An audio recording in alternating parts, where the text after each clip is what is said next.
I never thought I'd be telling this story, not to anyone, but it's been 6 months and I still wake up sweating, my heart hammering against my ribs like it's trying to escape my chest.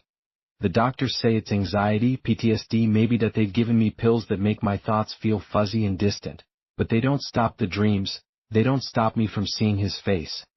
It started on a Tuesday, I think. Yeah, a Tuesday that I was driving back from a client meeting in Galveston, the sun a dull orange bruise in the rearview mirror that I'd taken the I-45 north, aiming to cut through the spaghetti bowl of interchanges where 610, 45, and 10 all twist together in a concrete not just south of downtown Houston. You know the one that it's a mess at the best of times, but after sunset, it becomes something else entirely, a labyrinth of glowing red taillights and soaring overpasses that block out the sky. I wasn't alone. Maya was in the passenger seat. God, Maya, that I'd known her for 3 years, that we worked in adjacent departments at the firm, me in logistics, her in marketing. She was the kind of woman who made you forget your own name when she walked into a room. That day she was wearing a simple cream-colored blouse and dark jeans that hugged her hips in a way that felt like a personal challenge. Every time she shifted in her seat, the fabric tightened across her thighs, and I had to force my eyes back to the road. Her hair was down, a cascade of dark brown waves that smelled like coconut and vanilla from the conditioner she used. That I knew that because she told me once, laughing, when I'd stupidly blurted out that she always smelled amazing, that we weren't dating, that we were friends. Work friends who flirted too much. There was always this charge between us, this unspoken thing. I'd catch myself staring at the way her top gaped slightly when she leaned over the printer, revealing the delicate lace edge of her bra. That I'd imagine what it would be like to trace my finger along that line, to feel the warmth of her skin beneath it. That it was inappropriate, sure that I knew that. But it was a fantasy, a harmless distraction from spreadsheets and quarterly reports. In the car that evening, that tension was thicker than the humid air outside as she kicked off her flats and tucked her feet up under her on the seat. Her toenails were painted a deep, blood red. That I remember that detail vividly. The polish was chipped on her big toe. For some reason, that small imperfection made my throat go dry. That it was so human, so intimate, that I wanted to take her foot in my hand and examine it, to run my thumb over the rough edge of the chipped polish. I swear this traffic gets worse every year, she said, sighing as we slowed to a crawl on the approach to the interchange. The setting sun glinted off the countless windshields ahead of us, a river of stalled metal. Welcome to Houston, I replied, my voice a little tighter than I intended. That I could feel her looking at me, a slight smile playing on her glossy lips. You okay, Mark? You've been quiet since we left the island. Just tired, I lied. Long day. The truth was, I was hyper-aware of her, every tiny movement, the way she tucked a strand of hair behind her ear, the delicate shell of which I had a sudden, intense urge to nibble on, the way her chest rose and fell with each breath, the soft swell of her breasts pressing against the thin fabric of her blouse. That I was imagining what it would feel like to undo just one more button of that blouse when I first saw him. We were merging from I-45 south onto the 610 west loop, creeping along in the stop-and-go traffic. The elevated ramp gives you a dizzying view of the tangled highways below, a concrete canyon lit by sodium vapor lights that cast everything in a sickly orange glow. On the shoulder of the opposite ramp, the one feeding from 610 onto I-45 north, a man was standing. He was just standing there, not broken down, not looking for help, just standing perfectly still, facing the traffic. That he was tall and gaunt, wearing a dark, heavy-looking coat despite the clinging Houston heat. His face was pale and oddly elongated, and even from 50 yards away I could see his eyes. They were too dark, like 2 holes punched in his face. That he wasn't blinking, that he was staring directly into the cars as they passed. A cold trickle of unease went down my spine. That it was wrong. Nobody stands on the shoulder of a 70-mile-an-hour interstate interchange just to people watch. What is that guy doing? Maya murmured, following my gaze. She shuddered, a movement that made her shoulders tense and her breasts shift enticingly. That I dragged my eyes away from her, back to the man. As our car drew parallel to him, his head turned. That it wasn't a natural motion. That it was slow, deliberate, like a security camera panning on its mount. His dark eyes tracked us, locking onto mine through 2 layers of glass and the 100 feet of air between us. That he didn't scowl, that he didn't smile. His expression was utterly, profoundly blank. It was the absence of expression that was so terrifying. Then we were past him, rounding the curve, and he was lost from view. Creepy, Maya said, pulling her knees up to her chest. The movement hiked up her jeans, exposing a few inches of smooth tan skin above her ankle. My mind traitorously flashed to what that skin would feel like under my fingertips, warm, soft. The juxtaposition was jarring, the cold fear from the man on the overpass and the hot, sudden spike of desire for the woman in my CR. Left me feeling confused and vaguely sick. Yeah, I agreed, my voice rough. Probably just some weirdo. We didn't talk about him again. The traffic broke up, and we were soon speeding along 610, the downtown skyline glittering in the distance. We fell into easy conversation about work, about a new restaurant she wanted to try, about nothing important. I pushed the image of the tall man out of my mind, attributing it to road fatigue and an overactive imagination fueled by spending too much time with a beautiful woman I couldn't have. An hour later, I was dropping her off at her apartment complex in the energy corridor. She unbuckled her seatbelt and turned to me, her face soft in the dim light from the dashboard. Thanks for the ride, Mark. Really? You saved me from a 2-hour Uber. Anytime, Maya. I meant it. She leaned over and gave me a quick, friendly hug. Her hair brushed against my cheek, and the scent of coconut washed over me. Her body was warm and soft against mine, and for one heart-stopping second, I felt the full, firm weight of her breast press against my arm. My whole body went rigid with a mixture of panic and acute, painful arousal. It was over in a second. She pulled back, smiled a flirtatious little smile that didn't quite reach her eyes, or maybe I was just imagining that, and got out of the car. I watched her walk to her building, the sway of her hips in those tight jeans holding my gaze captive until she disappeared through the glass doors. I sat there for a long time, the ghost of her touch on my arm, the phantom smell of her in my car. I felt like a teenager. And I felt guilty for it, for the vivid, inappropriate thoughts that had plagued me the whole drive home. It was on the final leg of my own journey home that things got strange. I live in a suburb called Spring Branch, a place of quiet, tree-lined streets and identical ranch-style houses built in the 60s. Street, Pecan Grove Drive, looks like 1,000 others. To get there from the highway, you take the Wirt Road exit off I-10.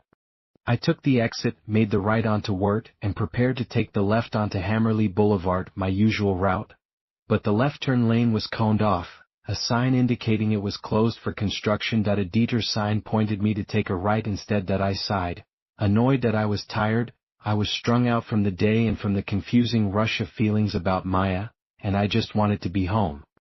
I followed the detour, which took me down a service road I didn't recognize.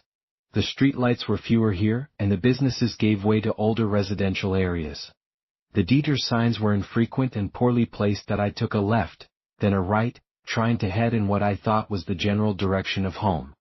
That's when I saw the first sign for Pecan Grove Drive. I frowned. That couldn't be right. My street wasn't accessible from this direction. I must have gotten turned around. I took the turn, my headlights sweeping across the familiar street sign. The trees looked right, the curb felt right, but the houses were wrong. They were almost my neighbor's houses. Mrs. Gable's place with the rose bushes, but her porch light was a flickering yellow orb, not the steady white one she had. The Miller's house, where the 2 loud dogs always barked. Their driveway was empty, and the front door was painted a stark, gloss black instead of its usual forest green. A deep, primal unease began to stir in my gut. This was my street, but it was a photocopy of my street, one that had been left in the sun too long and the details had blurred and warped. I drove slowly, my hands clenched on the wheel. I passed my own house. 4211 Pecan Grove. My lawn, my mailbox, my crappy Toyota Camry parked in the driveway. But the curtains in the front window were drawn, and they were a heavy, dark red velvet, not the light beige ones I'd bought at Target, and sitting on my porch swing, perfectly still, was a figure. It was him. The man from the overpass. He was just sitting there in the dark on my porch swing. He still wore that heavy coat, his long pale hands were resting on his knees. And he was staring directly at my car as I rolled past. My blood went cold. I slammed my foot on the accelerator, the tires squealing. As I tore down the street. I didn't look back. I took the first right I could, then a left, my heart trying to beat its way out of my throat that I just needed to get back to a main road, to reset my internal GPS. 5 minutes of panic driving later, I saw another sign. Pecan Grove Drive. No, I whispered to myself. No, no, no. I turned onto it again. It was the same. The wrong colors, the wrong cars, the oppressive silence. It was like a soundproof bell jar had been dropped over the neighborhood. No crickets, no distant hum of the freeway, no air conditioner cycling on and off. Just silence. And he was there again. This time he was standing in the middle of the road, under a street light that buzzed and flickered erratically. He stood in the center of the circle of sickly light, waiting. As my headlights hit him, he didn't flinch. He just raised one of those long pale hands and pointed at me. I wrenched the wheel, spinning the car into a frantic U-turn and speeding back the way I'd come. I was breathing in ragged gasps. This wasn't possible. I was lost, I was tired, I was hallucinating. I pulled out my phone to open Google Maps. No service. The icon showed a blank, empty triangle where the signal bars should be. A low, grating static hissed from the speaker when I tried to make a call. Panic was now a live wire in my veins. I drove, taking turns at random, desperate for anything that looked familiar. Every few minutes I'd see another sign for Pecan Grove. Every time I turned onto it, it was the same twisted replica of my street, and he was always there. Sometimes on a porch. Sometimes just standing in a dark yard. Once he was peering out of my own bedroom window, his blank face pressed against the glass.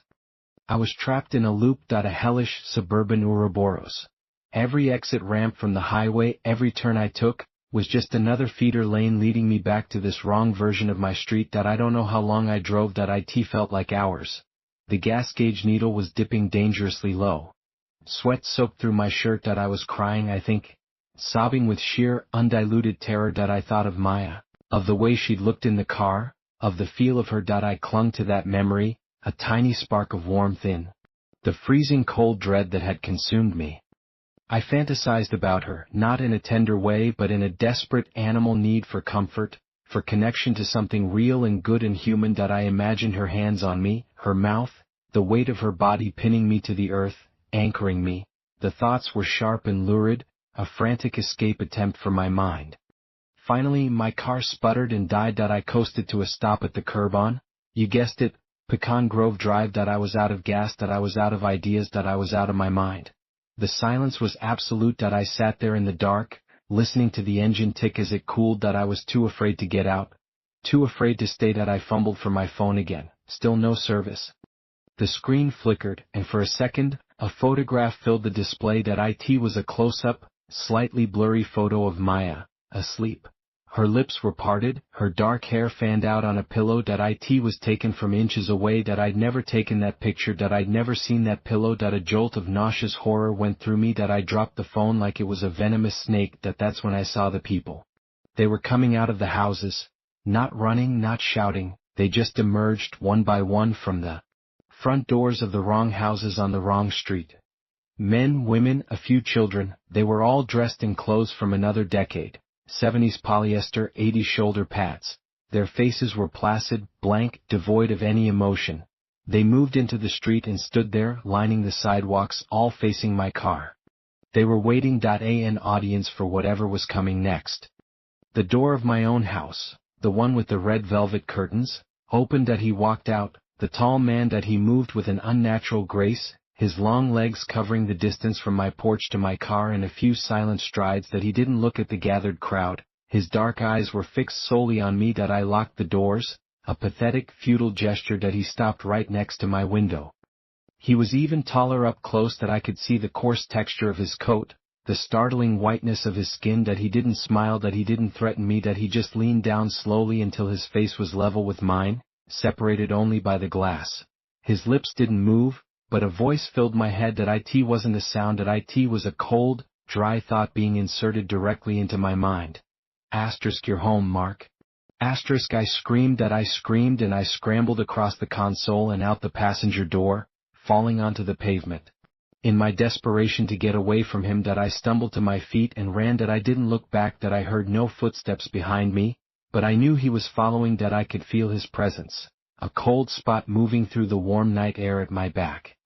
I ran past the silent, staring people, their heads turned in unison to track me, like sunflowers following the sun. That I saw a gap between two houses and bolted for it, crashing through a brittle, overgrown hedge into a backyard. That I kept running, through another yard, across another silent street. That I didn't recognize anything. That it was all just variations of the same suburban nightmare. I burst out onto a wider road, Wirt Road. The real Wirt Road. That I could see the bright lights of a convenience store, the steady flow of real traffic. That I sobbed with relief and stumbled toward the lights, waving my arms at a passing car. That it slowed. That it was a Harris County Sheriff's cruiser. The deputy found me babbling and incoherent, covered in scratches from the hedge, my clothes torn. I tried to tell him about the street, about the man, about the people. That he listened patiently, his eyes full of polite skepticism. That he drove me back to the area I'd described. That we cruised up and down the streets around Wirt and Hammerley. They were all normal. The right colors, the right cars, the right curtains. That my own house was dark and quiet, my car still sitting dead a few blocks away where I'd abandoned it. There was no construction on Hammerley. No detour. The deputy gave me a card for a therapist and suggested maybe I'd had a panic attack, gotten disoriented. That he was kind about it. That I could tell he thought I was on drugs or having a mental break. That I never told anyone the full story. Not the police, not my therapist, and certainly not Maya. How could I? I took a week off work. That I barely slept. That I started sleeping with the lights on. The thing is, it didn't end. A week after it happened, a padded envelope arrived at my office with no return address. Inside was a single photograph. That it was a Polaroid, faded and slightly curled at the edges. That it showed a young boy on a bicycle. Me. That I was 7 years old, on the exact same stretch of Pecan Grove Drive. That I was smiling at the camera. And standing in the background, barely in focus next to the trunk of a large oak tree, was the tall man, his dark coat, his pale, elongated face. That he was there, watching 7-year-old me. That he had always been there. The photos keep coming. Sometimes in the mail.